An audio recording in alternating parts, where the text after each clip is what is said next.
Fill in the blank with the appropriate preposition. Appropriate preposition ಅನ್ನ ನೀವು fill ಮಾಡಬೇಕು. ಇಲ್ಲಿ 2 ಕ್ವೆಶ್ಚನ್ ಕೊಟ್ಟಿದ್ದಾರೆ ಅದರಲ್ಲಿ. So we'll read one by one. 10 minutes later, they arrived dash a small hospital.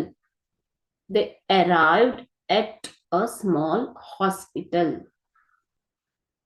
So you can see this in 12th paragraph. I have mentioned here the same sentence you can see in the 12th paragraph of the lesson. Baleshwar was a lanky youngster dash Mirzapur. Lanky youngster from Mirzapur. ಮಿರ್ಜಾಪುರಿಂದ ಬಂದಿರುವಂತ ಒಬ್ಬ. ಲ್ಯಾಂಕಿ ಅಂತಂದ್ರೆ ಇಲ್ಲಿ ತುಂಬಾ ಸಣಕಲು ವ್ಯಕ್ತಿತ್ವ, ಉದ್ದಕ್ಕೆ ನೀಳವಾದ ವ್ಯಕ್ತಿ. Okay, ಸಣಕಲು. ಇದನ್ನ ನೀವು 9th ಪ್ಯಾರಾಗ್ರಾಫ್ ಅಲ್ಲಿ ಸೇಮ್ ಸೆಂಟೆನ್ಸ್ ನಿಮ್ಗೆ ಬಂದಿದೆ. These are prepositions.